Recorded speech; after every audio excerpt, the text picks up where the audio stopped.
Welcome back to the Business Roundtable Podcast. I have another new guest this week. I'm super excited to have Sarena Diamond on with me.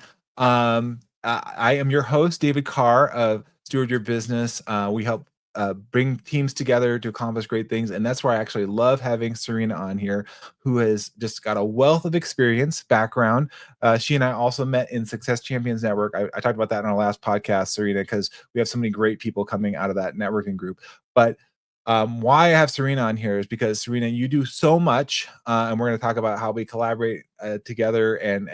But I think it's so important what you do in the change journey, the change management that the businesses are going through. You've been through and worked with so many different companies. But when you guys hear Serena's background, you're gonna be like, "Whoa!" We're so grateful to have you here. Welcome to the Business Roundtable Podcast. Thank you so much for having me, David. I really appreciate it. Yeah, absolutely. So Sarena, when I met you, and I was like, we first started talking, I was like, wow, you do a service, and I'm gonna let you talk about your background in Diamond Solutions and where you came from. But in my journey working with teams and organizations, what I find is a lot of businesses don't always think through the evolution of the business and some of the challenges and the things that come through. And we were talking before we started this recording, and so I would love to have you just share a little bit about your background before you started Diamond Solutions and why you started Diamond Solutions and kind of what you're doing now. So I'll let you give you a little bit of time here just to unpack that. Oh, fantastic. Well, thanks so much. So I started my corporate career at Accenture, and learned so much as most young people do straight out of college. And I moved on from Accenture after really a little over 7 years there, to Pepsi, and did a lot of systems development at Pepsi Cola. And then moved into Hyperion, which is the precursor. Oracle purchased Hyperion, and I was really responsible for consulting North America there.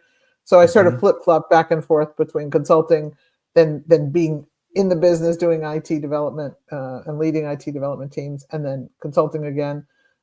Did a little .com stint like so many of us did.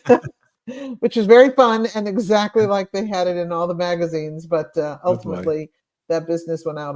And then I was actually at Mellon Investor Services for a while, leading a group there in employee ownership, and left that as a result of a combination of things, not the least of which were 9/11 and Enron, combining to take out that business unit of employee ownership, or the value behind that. And then really I started my second chapter. I spent about 18 years at IBM, focused exclusively on business process technology adoptions, transformation before it was really called transformation. And one of the things that I really focused on during that career journey was how often those transformations are focused on the process, or focused on the metrics, or focused on the technology, and how rarely it is about the new ways of working, the new behaviors that people are going to have to take on. And so through that time, I really focused a lot on the organization. Before it was called organizational change management, I was really focused on the people side of that triangle.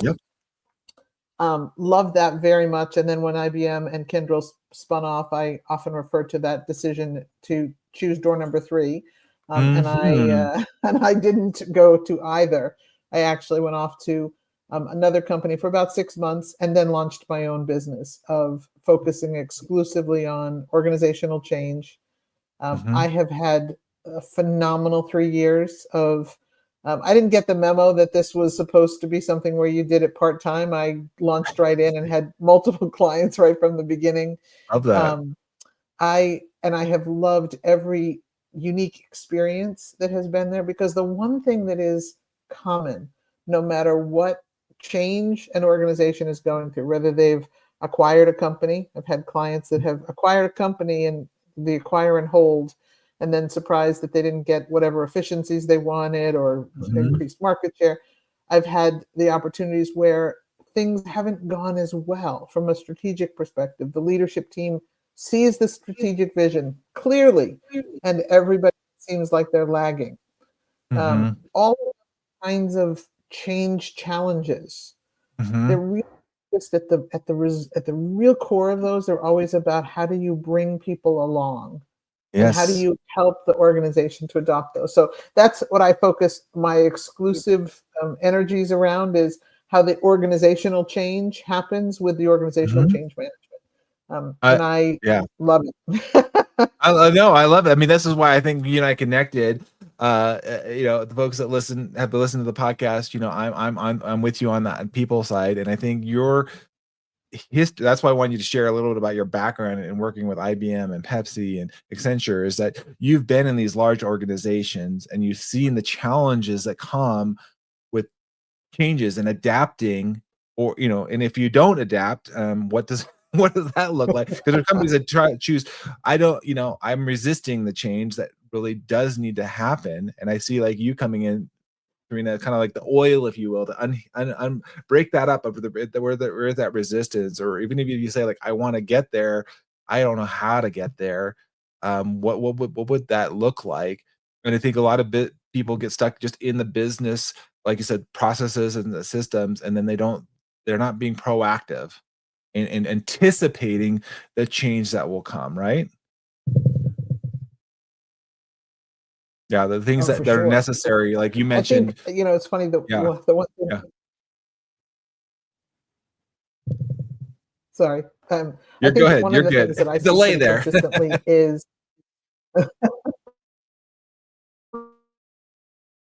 there's a little delay. There's a vision for the change, or there's a vision that's planned, and sometimes there's a really good project plan, but oftentimes things don't go smoothly, and there's a day job, right? In addition to trying to do the change, the leadership team, the operations, whoever the team responsible for the change are, they also have business metrics that they're trying to achieve, their outcomes. So sometimes the Mhm. change is really hard to do simultaneously.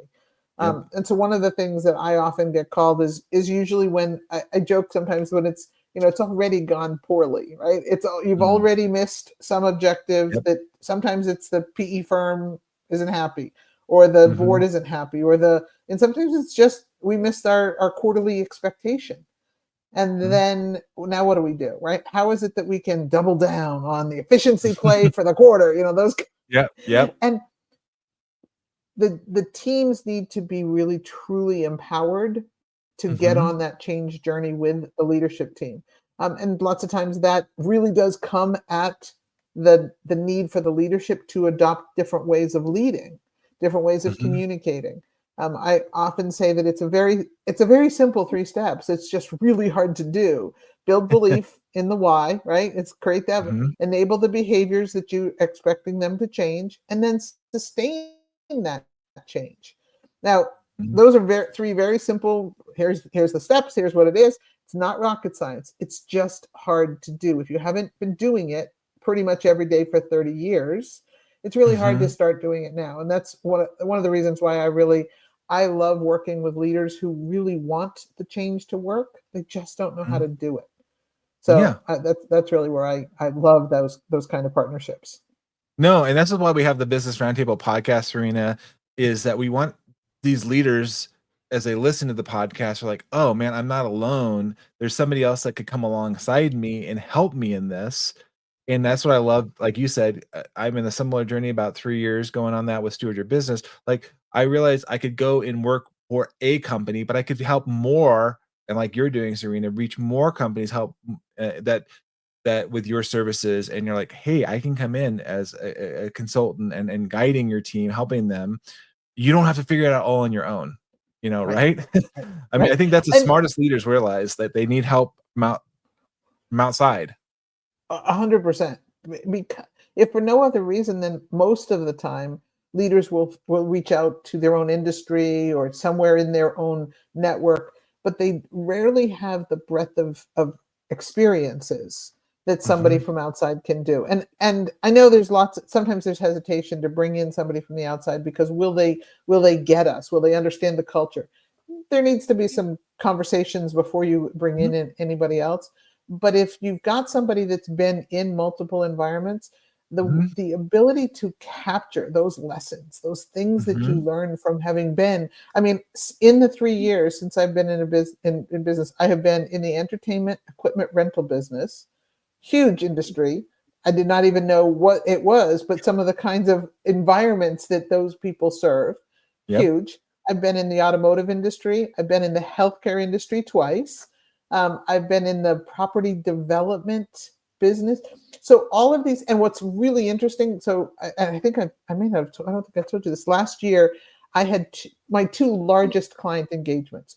One was $1 billion professional services in the healthcare industry. So Mhm. doctors, nurses, think of those folks. Yep. And then my other significant client was in the automotive industry, also professional services, focused on professionals, training and those kinds of things. And they Yep. were approaching their first 100 million. Completely different scales of people, of priorities. Now, interestingly, they had different problems that they were Mhm. asking me to come in and look to help with. Yep. But what was really interesting was the challenges around sustaining the change Mhm. came down to the same kinds of core fundamentals in both leadership teams. And Mm. I didn't intend for it to be that way. It's not, Yeah. it's not if all you have is a hammer, everything is the nail. But it was so striking to me, the difference in the two leadership challenges, the manifest that needed to happen. Now, funny thing, when it was all done and said, the $1 billion company took all the advice, they got what they needed, they checked the box, they moved on. The $100 million company is continuing to say, how can we continue to continually improve ourselves as leaders, challenge ourselves? And that's why I'm convinced that they're going to grow long past some of those kinds of activities. Yeah, no. Why wise, and, if they I think to your point you were saying earlier, sometimes they come to you when it's already a problem, but if you can get ahead of it in the business life cycle, all much better, and it'll cost you much less, like For you sure. said, if you're doing this intentionally, but unfortunately, business owners don't always do it, just like us, like in our health, right? Sometimes we neglect our health until it becomes an issue. You're like, "Now I gotta go to the doctor, now I gotta go to surgery," but if I would've just done these things preventively, proactively, I'd be in a much better place. So what you're doing of like so important what you said that those steps, getting clear on the way, because I found sometimes there's it's not clear and it's really hard to get the whole organization to follow along if you're not clear communicating this. Or we said it one time, it was at our annual meeting. Didn't everybody know that? Right? Right. Oh, did you miss the email? The Yeah, email, right? the email. I often ask clients to when I'm coming on board, I often ask them to just do a data dump. I said, do not create anything new. Just Mm, cull through whatever you've got. I'm a really quick study. Just dump it mm, into a drive that some shared drive that I've got access to, and I will come to you if I feel like I'm missing. Well, what's so funny is that it's always like, well, here's our change plan and here's our email, the email that went out to everyone on a Friday at 1 p.m. And I'm like, right? okay. And where was and I ask about things like manager enablement. What is that? I Mhm. said, well, how did you want, you sent it on a Friday. How did you want the manager to have their team conversations about it? Oh, we didn't think of that. Like little things that Yeah. allow to amplify the message, to continue to carry on the message. Mhm. Part of, so, some of those things that allow human beings to get on board. It Right? It's funny. I think there's an awful lot of leaders that don't think that people necessarily want to try. And Mm. sometimes it's like, give them a chance, give them a fighting Yeah, chance. absolutely, right? Right. So important, but they're not thinking all that through. And I think, like you said, it takes somebody like yourself, Serena, to help kind of pull them back out and look at the bigger picture, and of course, go back into the details. But I think Right. your 3-step process you outline there it's like you said, it's not rocket science, it's not simple, but it is take intentionality, it does take energy and effort. And I think sometimes we don't, you know, count the cost of what's all involved there. That's really necessary to implement this change, right? Yeah. You mentioned right before we started this call or this podcast of like this gentleman like doing a acquisition or selling their company. What does that all look like? It was just like, have you thought through this? I mean, when I talk about like mergers or acquisitions, this is like multi-year in the process of getting everything set up, right? And it's not just like we're going to do that and oh my goodness, I've kind of sunk myself almost by doing this. I thought I was going to actually increase the capacity and grow my business. I'm actually sinking my business. I actually had a client like that doing it, that he had a civil engineering company. He's like, I'm going to add structural engineering and I will put them together. And like, there were two different companies and they basically stayed that way. And like, you had almost it was like redundancies and not communication and breakdown. And it just didn't think through all of the steps. And why somebody like you, Sarena, like walking the leaders through, like, have you thought about how this reverberates through your organization? You know?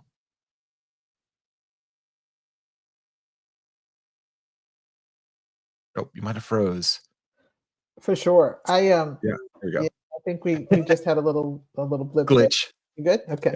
Yeah. Technology, right? Yeah. It's interesting that you said that, because I had a client who 4 years post an acquisition, but they acquired a competitor. The competitor was going out of business. Well, selling, right? The leadership, Mhm, it was a much smaller competitor in this one geographic market for the company as a whole. But in this mhm, one geographic market, which happened to be LA, they were fiercely competitive. So the region from the acquiring company and then the competitor, they were like cutthroat competitors. And the owner of the smaller company that got acquired sold. Well, that's the exit strategy. They sold to a bigger company. It happens every day. And mhm, for 4 years, the amount of human glue in that one mm, market to try and keep those people together, because it wasn't that they didn't expect it. I think they didn't really, they sort of thought that people would just get on board. mhm, And they lost the human side of that. They sort of forgot mhm, about for 4 years. It was unbelievable. Now the funny thing mm. was the clients in that market all knew. I mean, it was like the talk of you used to compete and now you're so they bought you. That Yep. was very interesting because we actually did a very successful organizational change, helping them to Mm, have the same kinds of back end business processes, consolidated technology. And in some cases, the biggest challenge were really the people. They were so mm, proud of the work that they did on both sides. mhm. And they really truly believed that the other wasn't as good on both Yeah, sides. Again, they yeah. were what you would think when you write their value proposition. They had a very hard time going from we, they to us. But what was really Mm. interesting was when that was part of the actual intentional plan, it changed in 6 days. 4 years Wow, they fought it.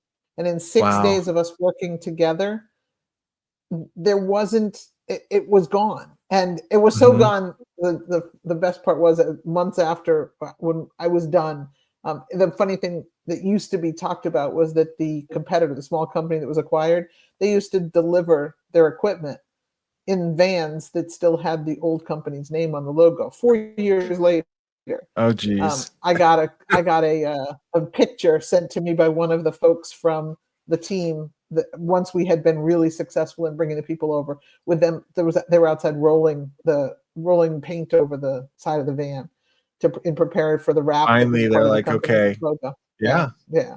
And that was one of my favorite. I have a lot of pictures that are my favorite, like mementos of the work that yeah. I've done together. That was amongst my favorite. That no, that's that wow, it's interesting you say that. Yeah, because I mean, I've seen, like you said, businesses that have done those acquires or mergers, and then they have to like, what's that identity? You'll see them like maybe keep a joint name or something like that for a Right. time, and eventually they're like, we're gonna drop that because we don't we've now got that. But it does take time. It doesn't happen Oh, overnight. It now, absolutely. but the fact that, they were working on it, but what I do love though, Sarena, what you're saying is that when you bring somebody like yourself, Sarena, that specializes in this, how much faster it can go. It's not gonna go quick, but For it sure. definitely, I mean, the 6 days, the mind shifts, that's the moving from them, us, into a we, and what that is getting them to that place. Awesome, kudos. And then it's like you said, the other thing you said was like, what's the ongoing support that's needed, right? Because it's one thing to Yeah, get there and say, okay, good, we're committed, we all agree, yes, but now it's living it out, right? right. And what are the systems in place to allow you to continuously improve? It's really Mm-hmm. funny because when we first started the transformation and the work through from an organizational perspective, even the CEO was sitting in the back of the room going, "Can we just hurry this up? Like, can we get past the why part?" And the whole first portion of those 6 days was all around the why, which he Yeah. intuitively knew. He didn't feel like we needed to invest the time. And it was Mhm, funny mhm. because we were sitting in the back of the he was sitting in the back of the room through this whole thing, and he was missing seeing the faces of the people that needed to come along the journey that he'd long ago adopted and couldn't understand why people didn't come there. But it was Yes, very interesting because at the end he said, "You- I don't know how you've changed us, like us as now a whole." yes, And it really is about the fact that there are human beings that need to come along. They need to adopt new ways of working that come yes. from adopting new thoughts about their work. Mhm. And as your point about the cost, and I don't remember who said it. I don't know whether it was a unique thought or not. But one of the people that I like to talk about all the time will say, remember, the two most expensive letters in the English language are R and E. We can redo things, we can rework Oh, things, we can replan things. agree. But if you do it the first time, even if it takes a little longer, it's so much less expensive in Yes. money as well as human impact. Oh, yeah, absolutely. Yeah. Well, Yeah. what I think is fascinating because I just had recorded an episode with another colleague of ours, Susie, about marketing and stories and what I think is this gentleman about the why you're talking about, like, he knew it, and sometimes I think, like, you need to pull this out of him and get it clear to everybody else what that is. And I think sometimes we forget that, and it needs to be reiterated, refocused, like bring these people along, and so that they get understanding. And I think sometimes as leaders, we don't, we've been through all of that, and we just kind of put it aside. And you're saying, no, no, no, we need to this needs to be shared with everybody, understanding how did we get here, and this is the reason why we're going this direction. But they're like, what's the basis for this? Like, what, you're, at least that's important to me, Serena, when For is sure. somebody that's part of the organization. It always is. What's really funny, and I sometimes I have to remind leaders that typically to uh, uh, ascend to a level of senior leadership, you have some general abilities maybe to run the business, but you also have a level of just intellect, typically. I mean, I'm sure Mhm, there's exceptions, but typically, and it's not unusual for leadership characteristics to be a quick learner, a mhm, fast adopting kind of human. mhm. So you may see a pattern and see the end right away. What's the outcome? So one of the things that I often say to leaders is, while you can say A, B, C, oh, this is the alphabet, X, Y, Z, we're done, let's move on to the next thing. Not everyone on the team that has not ascended to leadership may not have those same kinds of capability. You may need to slow it down for them, or you may need to Mhm. say it differently. Yes. And those are some of those challenges that the human side of change is so Mhm. important. And I think that, or leaders that they don't know that I've worked with plenty of leaders that don't know that they're really that smart, right? That Mm. they really just assume that everybody is keeping pace with them. And Mhm. in some cases, they're not always the smartest, but sometimes they are they've, for sure, they've thought about it longer. And it took them Mhm. longer to write Oh, yeah. the one email. Yep. Absolutely. Absolutely.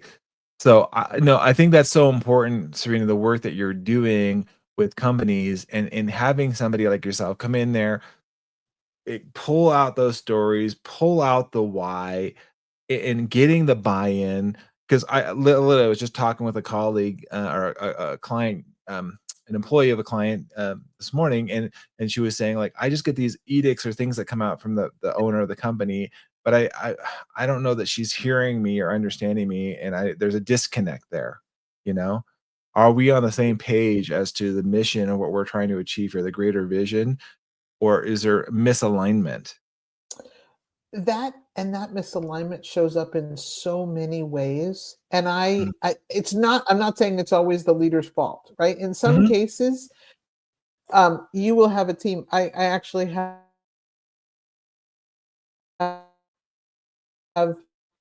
senior the senior most marketing organization in a nonprofit.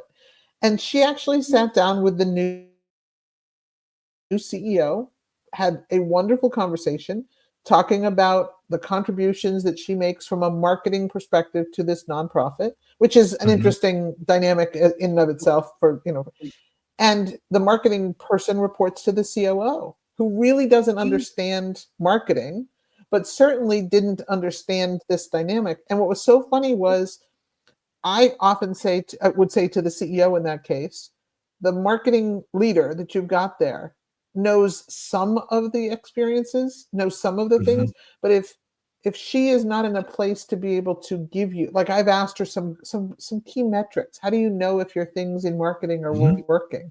What are Right. the metrics that are telling you your contributions are there? But you need to broaden the experiences of the leaders, or in this case, of the employees that are important to you. You need to Mm-hmm. ask them the questions to allow them to broaden their basis for Yes. the change so they can get on board with you, right? If you're saying we Mm-hmm. want to grow 25%, okay, well, what part of that do I have? It's Mm-hmm. not you guys have got this 25%. What part of the 25% do I have? And what can I Right. do in my role or all the way down to individual contributors? How do they feel aligned to the strategic vision that you're looking to get to? Mm-hmm. Yeah. And Sarena, you're bringing back memories. And I was given sales goals at one point for this company. I was given sales goals and I said, okay, like I knew that, I mean, in the industry, but like what specific clients, where are we trying to go? Are we trying to diversify? Like, how am I in line with the larger picture? And that wasn't given to me. I wasn't clear on that.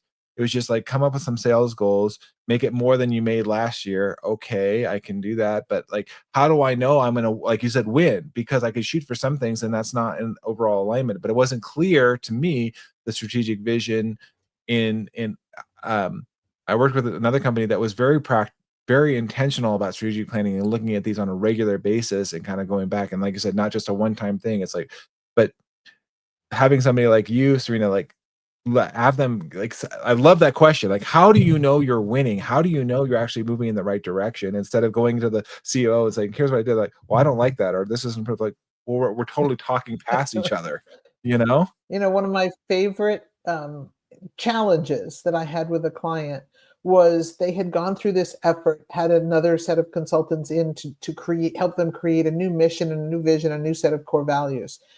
And they were really struggling with how do we take this from a poster on the wall, Mhm. something on our Yep. website for recruiting, into something that was real. And Mhm. so I actually brought them through this. We called it the power of and. We talked a lot about the core value as espoused by leadership. So what, right? And I would ask I'm not being sarcastic here. I'm actually, so what? So what do you want people to think, feel, and do? What do you want people to see? And how does this play into the objectives that you set for an individual at the Mhm. beginning of the calendar year, performance year? How does it show up in your quarterly, weekly one-on-ones, if that's what you're doing, but quarterly reviews or annual Yep. performance evaluations? And how do you Mhm. make sure these your objectives that you're setting for people, all once you stack them all up together, they reach that core value, that vision that you're talking about from a strategic perspective, and live up to the core values of the company? And I love when I bring the big picture down to the myopic little, and then bring it back together for teams, because so often I think that's lost, right? The Oh ability to yeah. take the picture and break it down into like a little actionable, what are you doing this week? One of my favorite quotes that my clients will tag me with, now more than one, says, you have a accountability. How do you have I'm very specific. I will say to people, okay, well, you know what? That means we have 18 days to get something done. They're like talking about the end of the quarter. I'm like, yeah, that means we have 18 business days, or that means we have 31 days, including all the holidays. Is that what we're Uh, doing? And mhm. it's, and I don't know where that comes from, but this ability to take, this lofty, well, we'll get there by the end of the year. It's like, okay, people, let's talk about what's real. Let's talk about Mhm. that's kind accountability that one of my favorite Oh, I clients love has. that. Here you go with your kind accountability again. I say, and you have teenagers, I say, it's because I was Yeah. the parent of teenagers, right? You want Yes. them to actually speak to you in their 20s, then you need to Yes, sort of give yes. them kind accountability in their teens. Yes, no, absolutely. That is great. I love that you bring that kind of ground them and like because yeah, it's easy to throw out on lofty goals, and I think sometimes when you get the visionaries of the company because they started the company, maybe they're but they need people to help to come and implement this, make this actually happen. And what's For sure. realistic, like how could we Right. actually do this? It's great to have lots of great ideas, all good things. We're just but like right now, out of all of those things, what was actually practical? What can we actually get done with the resources we have, the people, the systems, all of these things, right? Right. And having somebody like you, Serena, give them, you know, it's not like you're trying to throw cold water on them, but just like, hey, look, let's just look at the reality of things, and I want you to actually be successful in achieving Right. these things, and Right. not feel discouraged that you missed all of these things. And sometimes that's what we end up doing. I think of we look at the gap, we look at all the things we didn't get to, and it's Yes. like, well, but what are we actually achieving? What are we actually succeeding on? Right. Yeah. Optimism is important. People will rise up to that. And I Hmm. really truly do believe that you need to go after organizational change, believing that the outcomes are possible. Hmm. If you don't believe them, one, your team is going to see that, right? And it's everybody in a people manager responsibility. You're showing up every day at work, you're on a Zoom call, and you're going, oh, that thing that the boss wants. Guess what? You didn't create engagement in that thing by doing that, right? And as a Yes. leadership, how do you create optimism and an achievable optimism, right? It doesn't have to be something that you're faking. It should not. I don't Hmm. believe in the fake it till you make it activity. I Hmm. just don't. It doesn't happen that way. I do believe that there is something that says, let's be really crystal clear as to how do we get there. And wildly optimistic is fine, but you have to make sure that you're going to get there. So Yes. Oh, man, Serena, we're getting close to the end of the podcast here because there's so much more. I love where we're going with this. Because the reason I love having Serena on here is because I found synergy with her and what she's trying to do, what you are doing with Diamond Solutions Group. And the bigger issue of like the longer term issue of, like you said, living this out in having, and that's why I love where we like can collaborate, and I use tools like I have in my toolboxes of continuing to build on the why, and strengthening the relationship, strengthening the alignment, right, strengthening our overall capacity in ways that we're getting things done. sure, And it takes, it's not one person, not just you, it's not just me, right, and it's bringing in all these folks together, whether it's internal, the team, or the external vendor support that they need, right? for um sure, you know for sure. Yeah. as we're wrapping up, Serena, I want to give you I mean, we talked a lot about a lot of different things. You gave some great quotes. But what would you say is kind of like, if they're as a leaders listening to this, they're maybe not there yet, or they're in the midst of it, and they're struggling, and they're like, oh my gosh, how do I solve this problem? Or I'm seeing it, it's coming. What would you encourage them? What would you leave them with to consider? I always consider with, have you communicated the purpose, the why behind what it is that we're doing, and not in communication is the point at which you feel like if you have to say it again, you're going to vomit a little bit in your mouth. You know that you said it enough at that point. But you really, truly, and what feedback have you taken to allow yourself to know that you are really, truly on the right path? The why is really important. Enable the behaviors, and then continue to sustain the changes. Hmm. So, Serena, I know you and I are connected on Facebook. We're also in the Success Champions Network, which is a great networking group for businesses. But how else can people find you and connect with you? LinkedIn is the place to be. A billion professionals there, and as I've discovered, as long as it's spelled right with an A Sarena. I am the only Sarena Diamond in a billion people. Wow, there you go. And by the way, yeah, follow Sarena. She has some amazing content she posts on pretty much every day almost. I'm always looking at, but there's another post from Sarena. Amazing, Every day. Every day. Sarena, thank you so Thank much you for so being on the much. Business Roundtable podcast. It's a true pleasure. I'm sure we're going to have you back again because you brought up a lot of great comments and observations that I feel like could definitely be much more, we can cover much more depth, but thank you for being on the podcast today. Thanks so much for having me, David.